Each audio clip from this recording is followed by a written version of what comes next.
So, seeing and seizing opportunities. Let me work with somebody who'd like to see or seize an opportunity.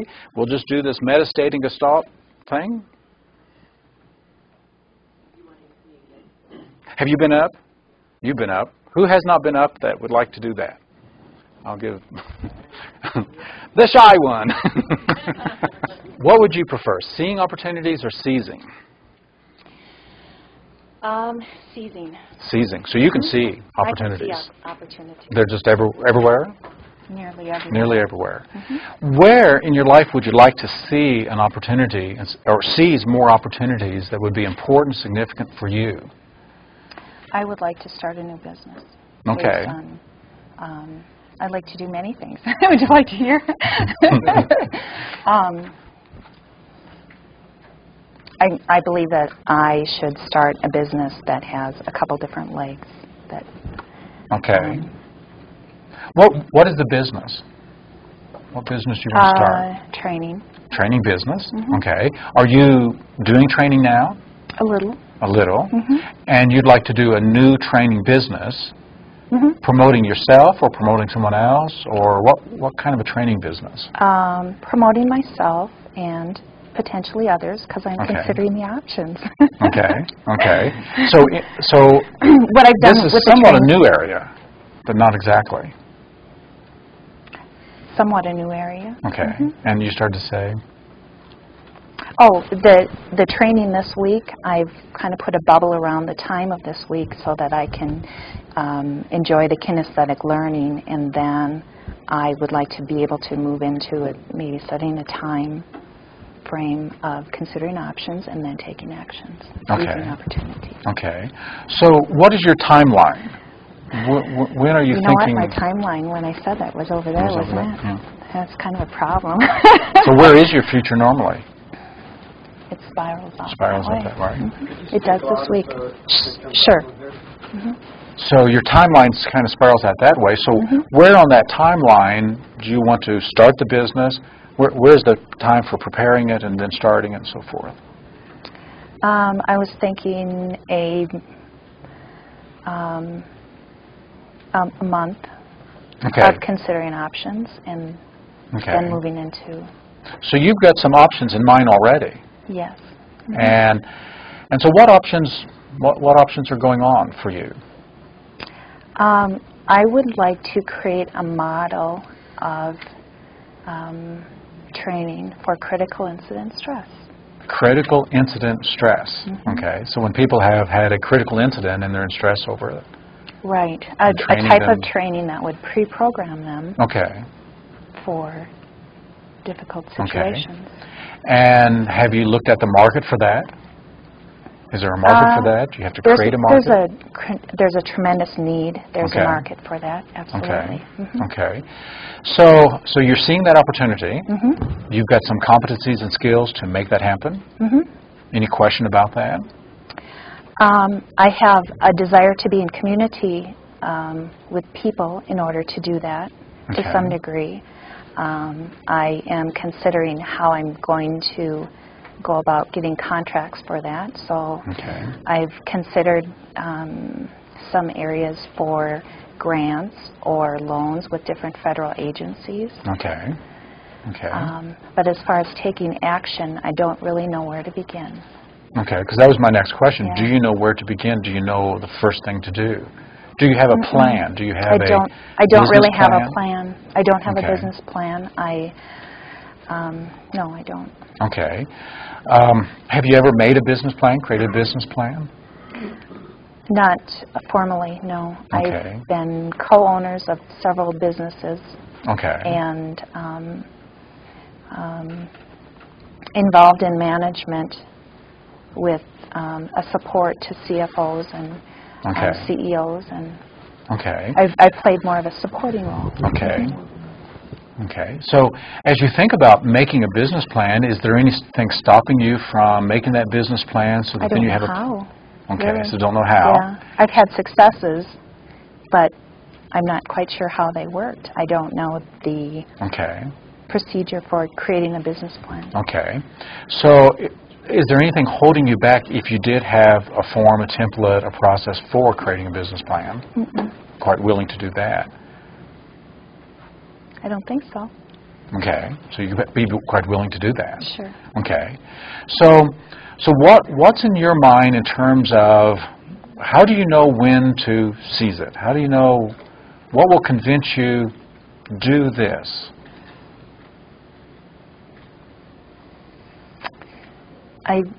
I'm confused about that. I'm confused about when to start, what direction to go. Okay. So let's think about some frames that you would need. Okay. And the frames that we listed there, so kind of a menu list of that. Would this fit your values? Mm-hmm. Okay, you're clear about that. I'm clear about that. Okay, fit your criteria? The criteria for doing business? Would what fit the criteria? Doing this, seizing this, would this fit the criteria of how you want to work and earn money and do and contribute? Okay. Does it fit your vision? It fits my vision. However, I see a couple different streams of areas to use training. Okay. Okay. So the training business could train in a couple different areas, but it's still the training business. Do you have the core competencies to do it? No, I'm working on some of those here this week. Okay. I have knowledge. I have intention. I have passion. Okay. Do you have time to do this? To do this? To this what you want to seize? Seizing this opportunity. Do you have time? Can you make time? Will it fit into your time schedule? Okay. Is it fitting for you? Is this something for you? I believe so. Okay. Okay. Okay.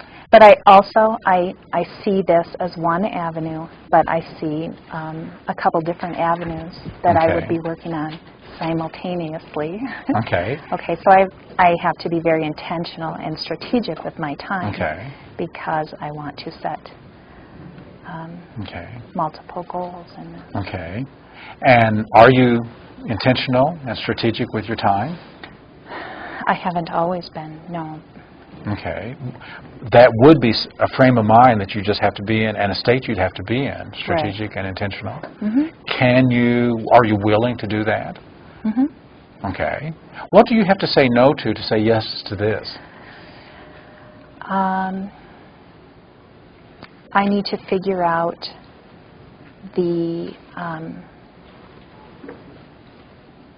time that I can allot to each stream of training and be realistic with whether that's possible. Okay.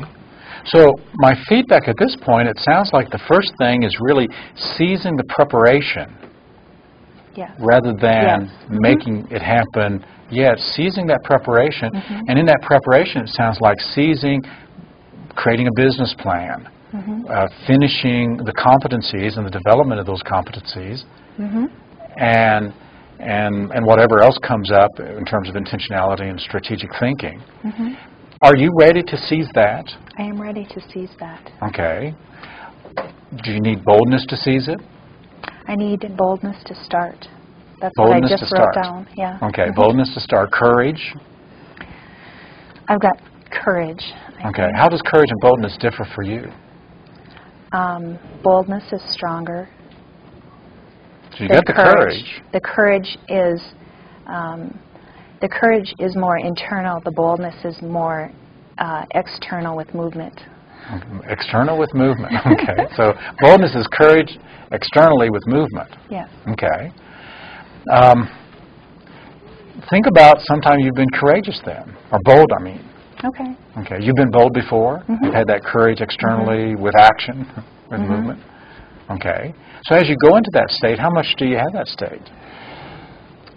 It's very contextual for me. Okay. Okay. So, but you know what it feels like. I do. Okay. So as you feel that, and then start thinking about applying it to the preparation for the training center. Say that again, please. When you feel that boldness, and you feel that boldness and now start applying it to preparing, seizing that preparation for the training center. The boldness that I'm relying on is more with, you hear the voice here? I wish I could control that better. The boldness is more with people on an individual level. It's not the taking action part for me. Okay. And does that come during the preparation time, or is that later? When In the preparation time. So how is it in the preparation time? Who will you be? It is more administrative tasks. Okay. And you need boldness to do that with certain people that you'll be creating alliances or I've got that. business? I've got that part. I need the boldness for starting and initiating the more administrative research that would be required and Okay. So what do you have to break through to do that? What do you have to get through, break through, step up to, take the action? What do you have to go through to make that happen? I need to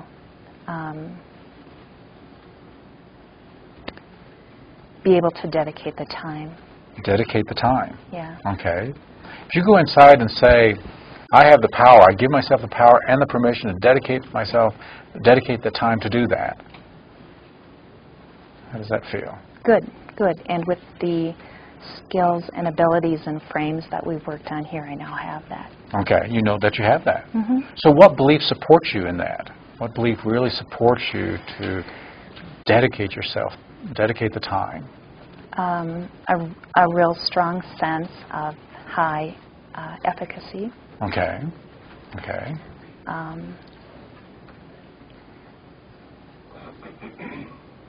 Who do you need to be, and how does that affect your self-identity and your self-definition? Who do you need to be able to dedicate the time to do that?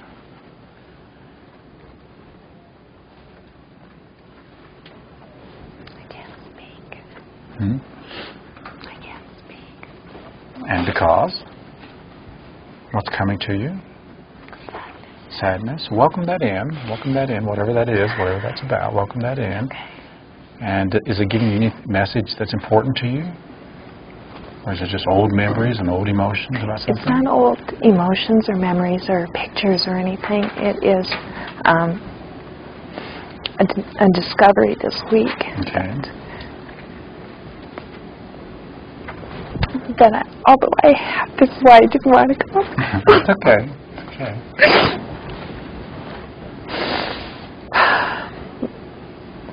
Can we get a Kleenex from somebody?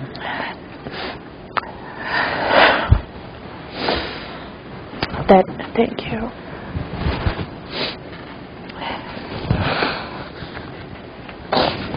That although I have a strong sense of self-efficacy,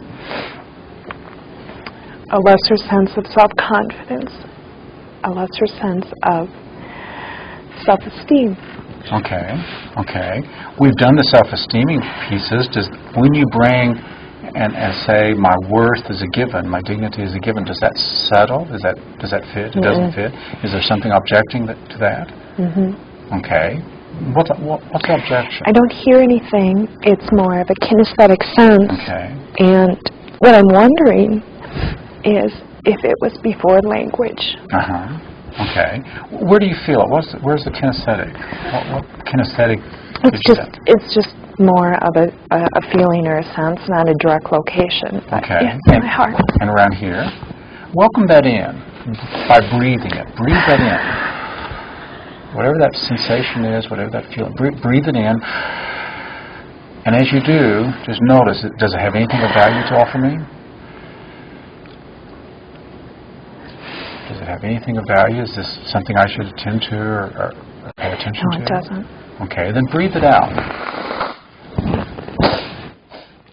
And I'd like you to do that several times. Breathe it in. Just notice again any value.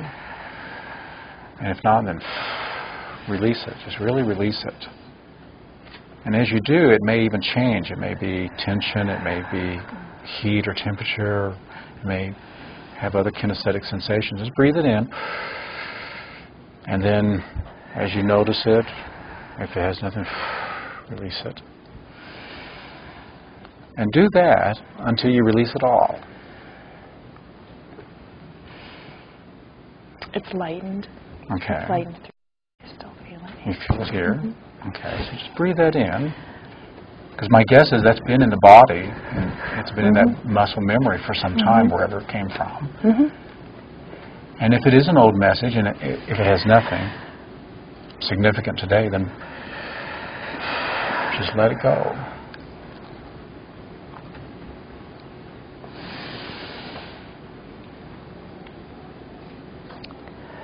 Okay, I can do that. Okay. And so what's left now? You still have a little bit of that there? I do. Okay. But I'm telling myself I'll take care of it later. I'm going to take care of it later. Okay. And is that sufficient for what we're doing right now? It You'll is, take yes. care of it later? Thank you. Okay. Let's try it again. Okay. As you go in and just acclaim and affirm, my worth is a given. I have value. I'm lovable. I'm precious. I'm a human being. Unconditionally. How does that settle? The unconditional part. Unconditional. Do you believe I know that that I have intellectually? value. I know that I have worth. The unconditional part didn't settle. Okay. Do you believe that intellectually? That intellectually? I'm not sure. Okay. Okay. So you have that sense of worth and value. Yeah, there's both.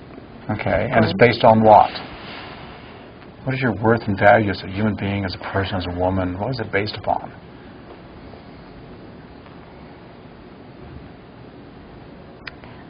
It's based upon that I was uniquely created to be this way. Okay.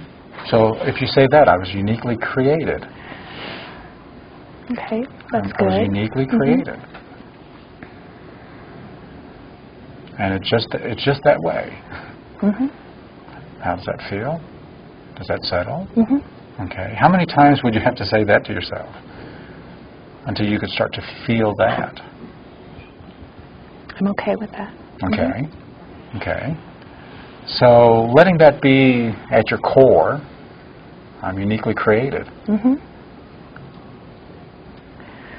Then my guess is your sense of self-efficacy and your ability to feel confident in some of the things you can do now and the skills you will be developing. How's that? Okay. So the next step is that boldness, taking that step. And the step is to begin that process, the preparation for the business. As you imagine, whenever that'll happen, that preparation, and you may be doing some of that preparation even now, do you have a sense of seizing that? I do. Okay. Okay. And that commitment to yourself, that With you're going to time. make the time. An important part of that was I found out that the thing that prevented me from working out or ever making that commitment, which I had not, was about time. It wasn't about, an aversion to doing it. It was about time for me. Okay. So we addressed that, and I've been working out for 3 days. Okay. So what is the new frame of mind about time? What's your new belief? My new belief about time is to set the boundaries with my time and be able to say no to external things. Okay. Okay. And you sound real congruent when you say that. Right. Okay. Okay. So let's just future pace it into the next weeks, the next month, as you take that boldness to commit the time to do that and to seize that and to make that happen. Okay. How's that feel? It feels good. Are you aligned with that? I'm aligned with that. Okay. Well, of course, you'd be too dangerous to do this. We can't have you I starting. might be. And are you okay being a dangerous woman? I'm okay with that. Okay. Give her a hand. Give Christina a hand. Thank you. When we come come back from lunch, we will do this. And so when we come back, we won't come here and do a debriefing. We'll just immediately invite you to grab your partner and to do seeing or seizing opportunities. So any questions on how to do that at this point? Everybody know how to layer that in and connect it to whatever it is that you want to see or seize in that context. Just briefly, basically we have to make sure that the person matrix has to be aligned. All the metrics are taken care of in order that action we take. Mm-hmm.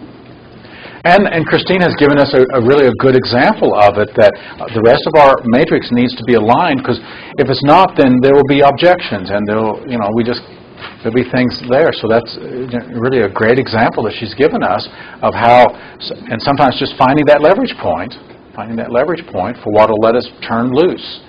And as she described that she's already worked on the time thing, then that creates some alignment, and then some more alignment. And so connecting it there and then turning it loose.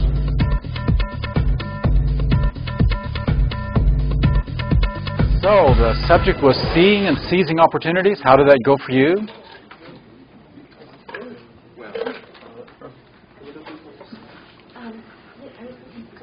Any significant insights that emerged as you did that process? In terms of seeing opportunities, the frame that's coming to my mind now is everybody you meet is an opportunity to build a successful either personal or business relationship.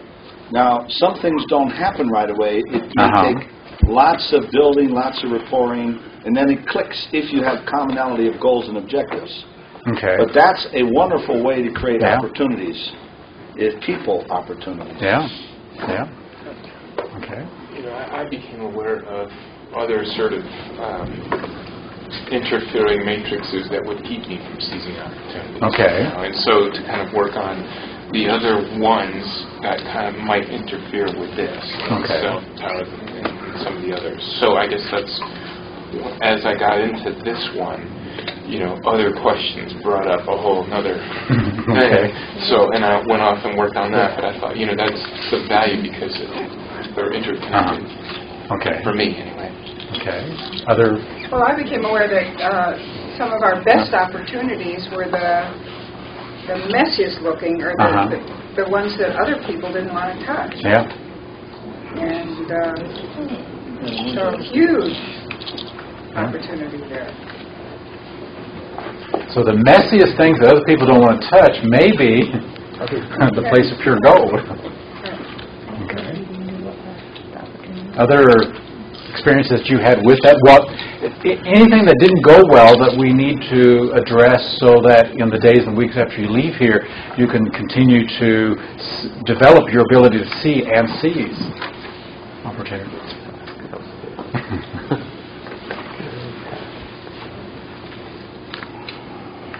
Well, wealth is built by creating value, and wealth is ideas. That's what wealth is. Wealth is ideas. It's ideas that make a difference. It's ideas that bring healing. It's ideas that bring new resources to people and that makes people's lives richer, your life richer. Great ideas that have implementation power, that we can use them and do something with them. So if that's wealth, then being able to set up our plan for wealth. We don't have time today, but I do want to give you an idea of one of the things I do in the wealth building training, and that is, if we're going to take the long-term view, a 3-year, 5-year, 10-year view, and if there are stages of wealth building. Of course, the first stage of wealth building is to stop the financial drain if you are living off of debt. So some people cannot start wealth building. They have to stop wealth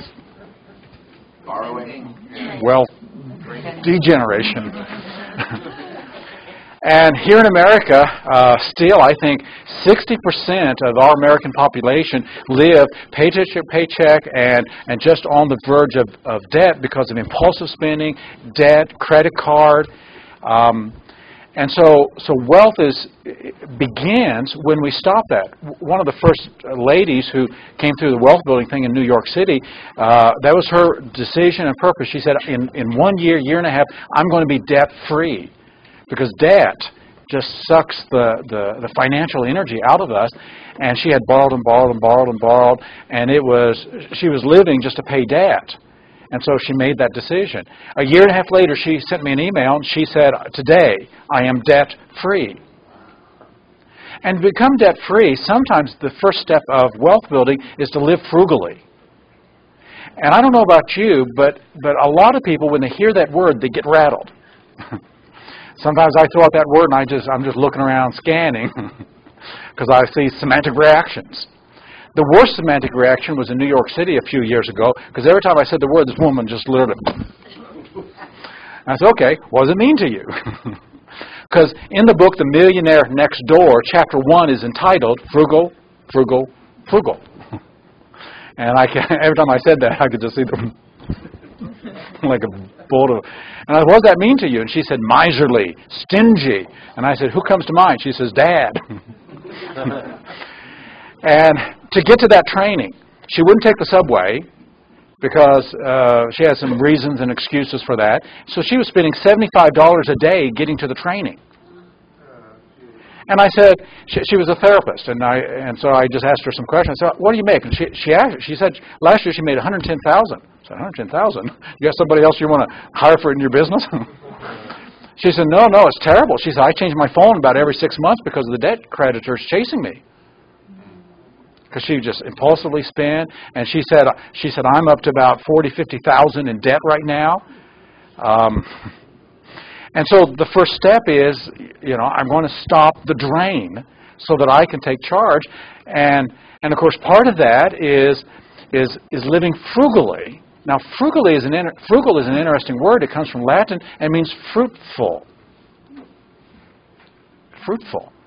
And several of the people in the field of wealth building say that you're frugal if you only have 2 dresses or 2 things to wear, and you can wear them and enjoy them fully and completely. If you have 10 outfits, 10 dresses, 10 outfits, and you feel like I have nothing to wear, that's not frugal. Frugal is squeezing all the joy out of the stuff. Squeezing all the joy out. How much stuff do we have in closets, storage bins, garages, attics, stuff, and you're getting no joy out of it? Frugality is the ability, and so it's a state, it's ability, frame of mind, so that the stuff you do have, you're getting a lot of joy out of it. Now, the danger of our consumer society is that we think we need more stuff.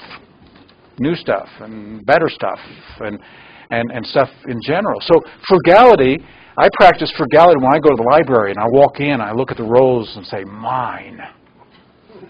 Because it is. I mean, why do you have to own it to have it?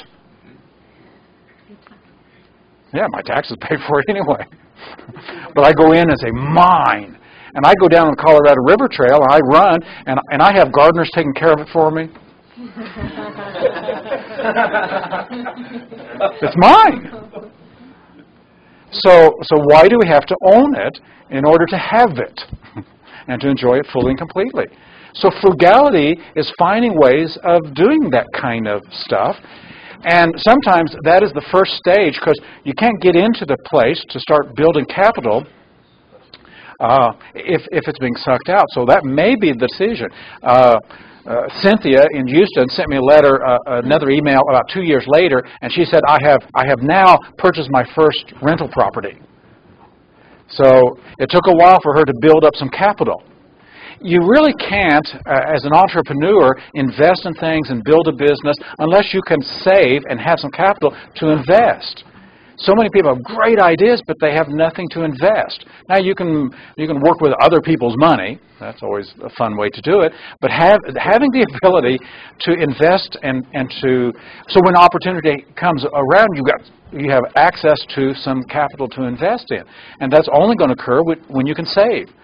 So the principle of saving 10%, giving 10%, and what is the other? There's another 10% going somewhere. Saving and maybe giving. Yeah, I said giving and so investing and saving, and there's another one.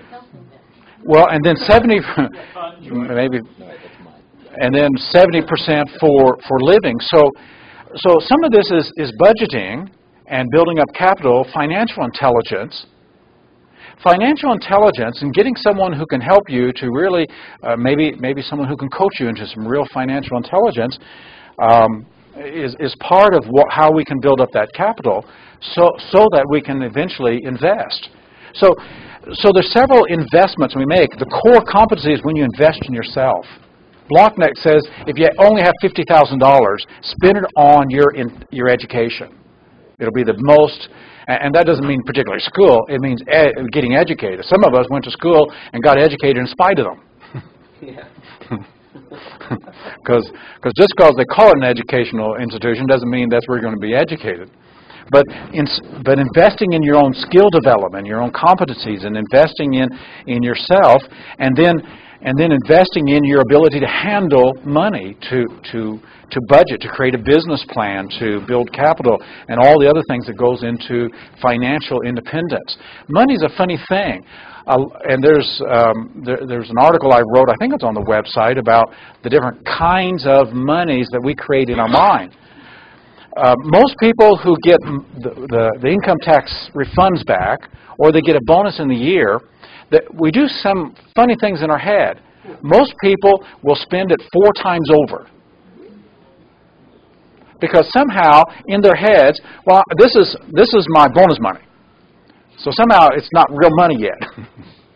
It doesn't really count. It's not, after a while it'll build up and it'll become dollars, but and so financial intelligence, to be able to handle that, just like emotional intelligence and interpersonal intelligence. And then because the stages of wealth building is working with and through people, networking, colleagues, partners, doing bartering with people for exchange, and building up a business. So taking Kiyosaki's quadrants, this is his 4 quadrants: employ, working, having a job, having money coming in because someone is giving you money and paying you for what you add, the value you add, being self-employed. On the right side, on the left side of this quadrant is not where we're going to make a lot of money or be financially independent for the most part, because it's time for money. It's time for money. And money's not working for you. You're really working for money. For the self-employed, even though we're free from being told when to do and what to do, it's only time for money. And so self-employment, you can really get burned out easily because you only get paid when you're working. Once we become a business owner and we have created a system, and that system now passive income is being created. And income is being generated, wealth and equity and things are being built because of the system itself. The right side of the quadrant is where, if you set your aim to build that up, then this is where real wealth, a lot of financial wealth and independence can be created, business owner and investor. So to move up through those stages, there's steps and stages, and where are you in that process? It may be getting debt-free first. It may be beginning the process of investing in your own core competencies, skills, talents, finding that, giving your passion, giving yourself to that mastery. It may be developing the financial intelligence around that to let it build, let it grow. It may be beginning to build your business through colleagues and networks, and then the business format as it moves out, and then the multiple streams of income begin to occur until we become financially independent. One thing Kiyosaki said that's quite interesting is that you're really not truly a business owner if you have to be there all the time. You're self-employed still. Unless you could leave for a year and the place would probably run better without you, you're not truly a business owner. Okay. So setting up a system so that the system has a life of its own and it can work on its own and maybe work better without us. And so at that level, we're going to be delegating. So that becomes a skill that, as we move from the left side to the right side, delegating and really empowering people and welcoming people more intelligent than us and getting more intelligent people around us so they can handle some things and making it financially to their benefit to do that, creating those kinds of collegial relationships. So that's part of the whole wealth building process in that sense. You may want to add some things to this in terms of thinking long-term and using your seeing and seizing opportunities along the way, because there's many opportunities to seize. Part of the opportunities is opportunities to build capital, build intellectual capital, build financial capital, build personal, relational capital, capital that helps us to do that. And then other opportunities is with colleagues and partners and networking, and then identifying the different kinds of businesses that could grow out of those core competencies. I've recently read the book Good to Great by Jim Collins. How many have read Good to Great? Really an excellent book. It's a book about companies that weren't only good companies, and he measured it. He had certain criteria by which he measured those companies in terms of finances and the company doing well on Wall Street or the company doing good in those terms, but companies that went into greatness, just doing extreme profitability and sustainability. And he has a few principles. One principle is get the right people on the bus. Get the right people with you. And the backside of that, get the wrong people off the bus. And he tells some stories of some companies that they changed their entire objective and the products and the services they created. They changed businesses. But if they had the right people, and some of those businesses, their market was changing so much, they didn't know what they were going to become. But they knew that if they had the right people, they could work together. They had the creativity, capital, and they could adapt and morph into the kind of company, and then suddenly they could step into a whole new market. And so getting the right people on and the wrong people off. Then he talks about the hedgehog concept. Now the hedgehog concept is get that one thing that you're the best in the world at. Once again, what can you do and you can do with excellence? Or you have the potential to become really skilled and excellent at the hedgehog concept. And then he talked about the flywheel concept. And the flywheel, imagine a 50-foot flywheel. And how would you get that thing moving? And the first pushes on it, it may not even budge. But after a while, it budges a little bit, and you push it, and you push it, and you push it. And after a while, the flywheel starts moving. This 50-meter flywheel that weighs 6,000 pounds. And after a while, it starts to move. And after a while, with more people pushing on the flywheel starts, and after a while, it has a lot of momentum. And if you ask the question, what was the one push that made that happen? First one. Well, he presents this question as, it's a ridiculous question. Yeah. It was the cumulative effect. So that if we think cumulatively, because with that accumulation, it is more than the sum of all the parts. And so as he identified these great companies, he would always ask them, what was the one thing, the magical thing that makes this happen? And none of them could answer it. Because there was so many variables, so many pieces, so many parts. And for years and years, nobody noticed that they were becoming great. The greatness, as it were, was unseen. It was just that slow momentum going. But suddenly it was there, and suddenly it was in awareness. And so he uses these principles as part of the principles of a company becoming great. So in terms of wealth building, I think the same thing applies to us, our hedgehog concept. Us being the right people and connecting with the right people, and what can we be the best at? and just really give ourselves to. And what momentum have I started, and what momentum can I start contributing and pushing and giving it the time, the patience, the persistence to stay with. Scott, you may have something to add to that. I didn't read this. Okay. It's an excellent book. I found it very inspiring. Okay. The sense of time is really significant in that. These companies that he focused on were consistent, and unlike some of Tom Peters' work around search for excellence and excellent companies, a lot of those companies no longer are in existence. Yet these companies outshined the market, and they did it because they were consistent. They had their focus on their goal, and they just plodded along like that hedgehog, regardless of what was going on. And they did that with that long-term vision.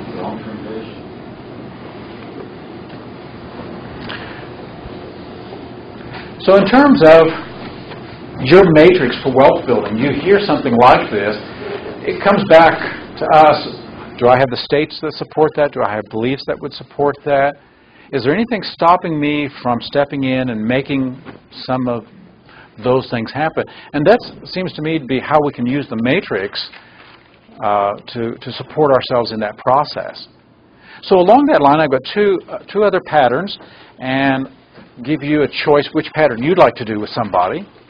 On page 82, there's a pattern on abundance. Installing abundance inside your matrix.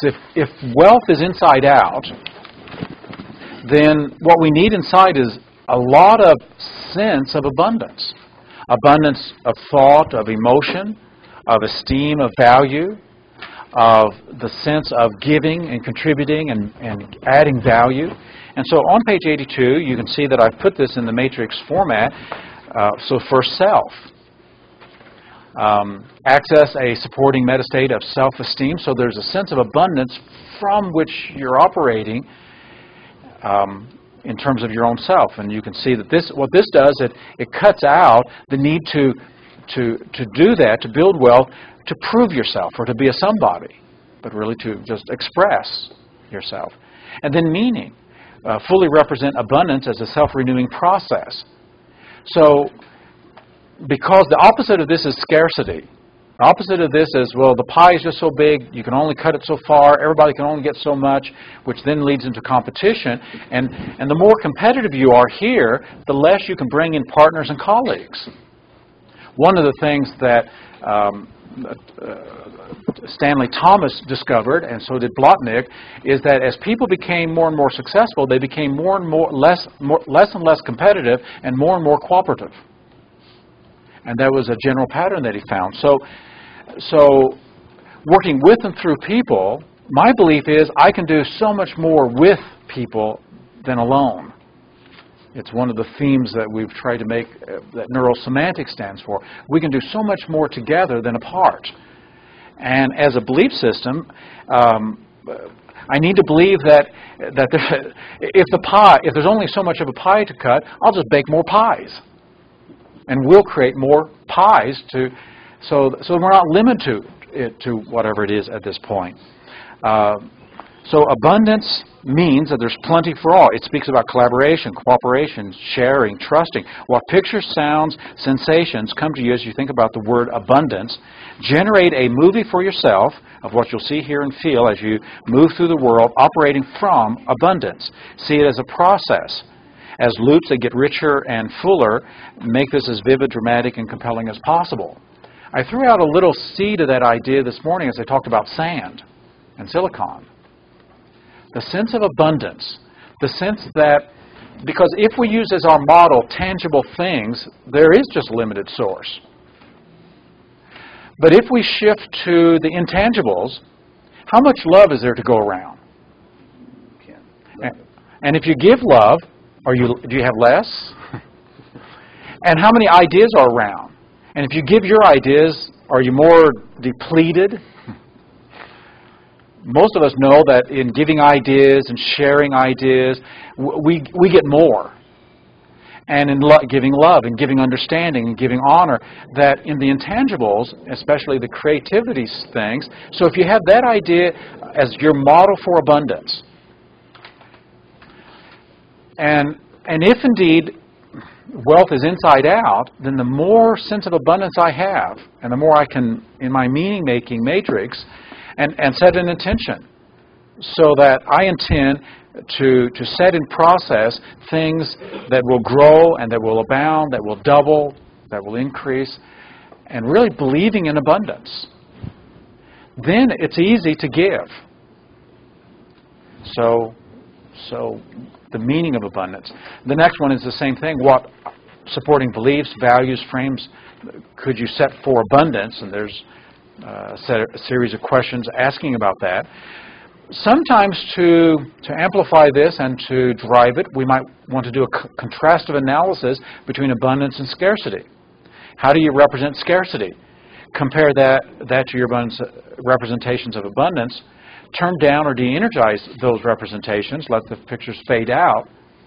You might even want to do a contrastive analysis is when you think there's just so much, what state do you go into? And how do you start thinking strategically? And notice the competitiveness that comes, or the greediness, or the fear, or the timidity, or whatever is accessed through scarcity. Then in the number 5, there, world and others. As you step into abundance frame fully, imagining, using it as your way of thinking, feeling, acting, moving through the world, future pacing into many different contexts, into your world and with others. There's a systems check, and then a decision to commit yourself to living by abundance. I would assume that being here, there is probably an intellectual agreement that living from abundance is good, would support us, would enable us. And so chasing out everything that would lead us into scarcity so that we can have inside-out wealth. And so you may want to search for more meanings or beliefs or representations that will support that sense of abundance.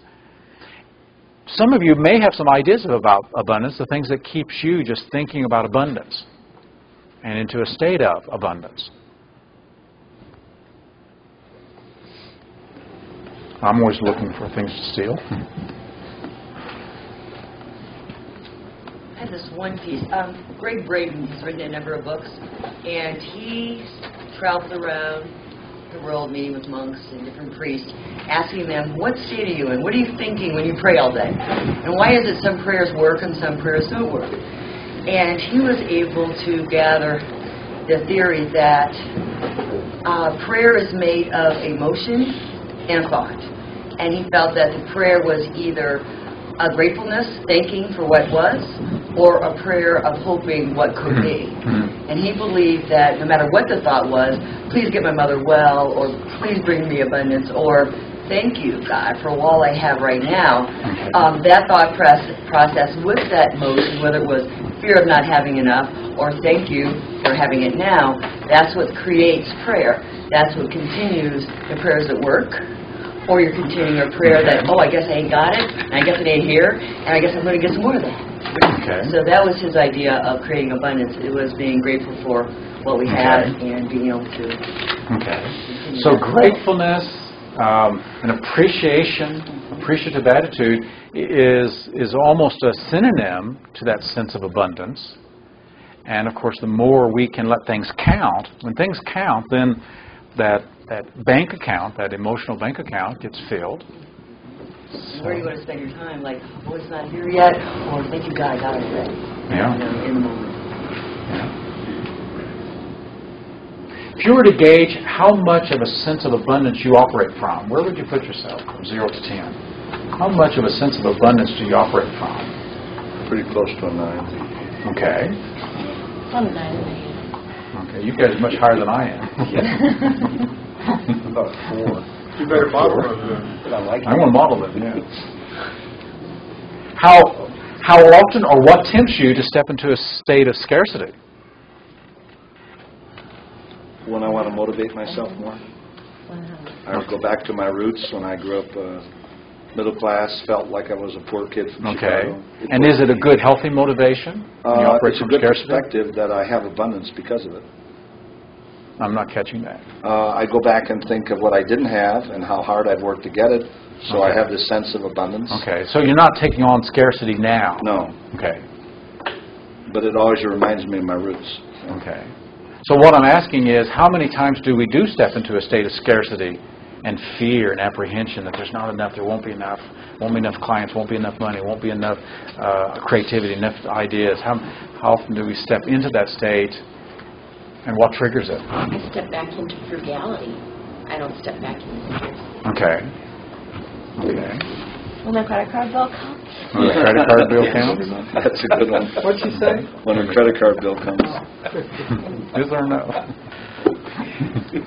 Dr. Andy Grove, who was one of the founders and CEO of Intel over a period of time here, wrote a book, Only the Paranoid Survive.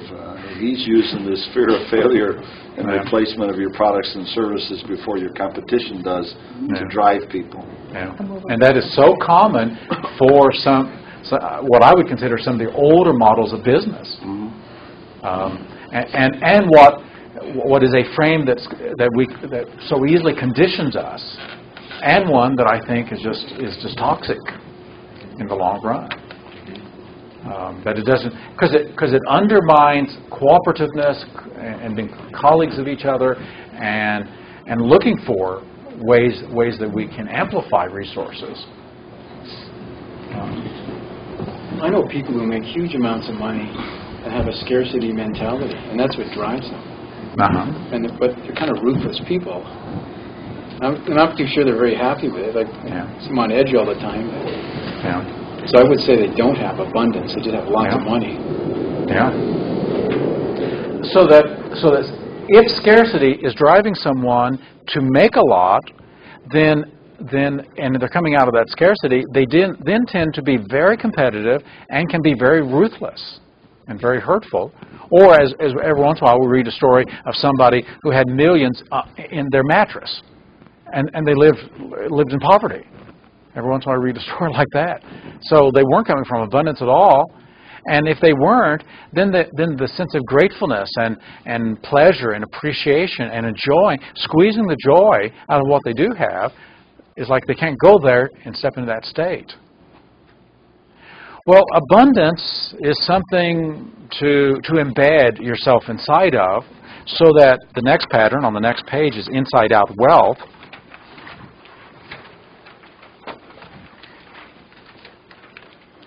And if wealth has this structure of being inside out, then the wealth inside will become like an attractor that will attract. And that's why it's so important to get, I think, into an abundant state of mind and a wealthy state of mind, because if you're operating from there instead of trying to get there, then there will be an attraction to it. And so that's why so many of these pieces, as we expand our definition of wealth to be wealth of person, wealth of mind, wealth of emotion, of relationship, then it's inside out and like drawing like and attracting like, so that there's this inside out wealth. And so this pattern here, once again, using the matrix, you can see the matrix distinctions here, accessing a state of value and valuing. If wealth is value, adding value, creating value, marketing value, selling value so that we give value, then here's a series of questions. What can you think of that gives you a strong sense of the value of something? And all of these are interconnected. What is appreciation but appreciating value? When you think of that, notice the feelings and experience of valuing, of giving importance to something. What else allows you to experience valuing? And then applying that to self, applying that to your powers, letting that sense of appreciation of your talents and skills arise to where you have a sense of, I have much to contribute. This will be at the heart of good marketing and selling. Because if you really believe you're adding value, you're giving something that's going to be, it'll be easy to present it. Because you really believe that you're adding value. And then with the world and others, meaning and time. And so inside out wealth. what I would suggest is pick one of these two patterns, and what we're going to do is just grab a partner and just run through this. You may go through it very, very quickly, or it may be a challenge and it may take a little bit more time. But if wealth comes from inside, frames of abundance, frames of inside-out wealth can you set that will start that self-organizing effect? I have a question. In my business right now, I'm at a point where I really need funding to get to the next level. So how do I keep an inside feeling of abundance when I'm constantly reminded that I need more money? How do you do that? So how do you think of needing more money? Well, like, for example, I need to hire people to get some other things done. So that's what you're going to do with it. But how do you think of needing more money? What's your thoughts and feelings about that? Oh, I feel like there's a lack right now. Okay. And so when you think of it as a lack, what does that mean to you? What state does that induce in you? Not a good one. Okay. So the question I would have is, what could you think about needing money so that you would be in a good state and you'd be in a state of abundance? I don't know. It sounds impossible. Yeah, it sounds impossible. So you might be inside that frame. This is where the scarcity frame can get us, and it's so subtle, and it can recruit us so easily. When there was a time after I bought my second rental house that I had bought a home in town, and because the bank would not lend me the money because I didn't have the income to support it, I got an owner to carry, and the owner carried it at 11.5%. So today, ouch. At that time it wasn't so bad, but there was a great deal of the monthly interest the monthly payment went for just interest. So I did that for 3 years, and I thought, well, I've got a history now. I'll go to the bank will lend it to me. Because I could go to the bank and get it for 8% instead of 11 and save $350, $400, $500 a month just on the interest. No bank would lend it to me. I went to 12 banks. None of them would lend it to me. And so I started asking in the network of my friends, what do you know that I don't know? And somebody started telling me about some of the creative mortgaging companies. I contacted one, and the bank's rules meant that everything I borrowed made me less and less of a subject. I became less and less anybody they would want to lend to. The mortgage companies, every time I did so, and every year I carried it, I became more and more trustworthy. And so I started borrowing from them. And not too long ago, they sent me a letter and said I'm up to $2.5 million if I want to borrow that. Your credit line. My credit, because the ability to handle the rentals and the ability to carry it, the ability to succeed with that, brought up my value in their eyes. When I found that, it shifted my belief about the ability to borrow. And as I watch interest rates go down, I know there's a whole bunch of people out there who would like to get more than 1 or 2% interest.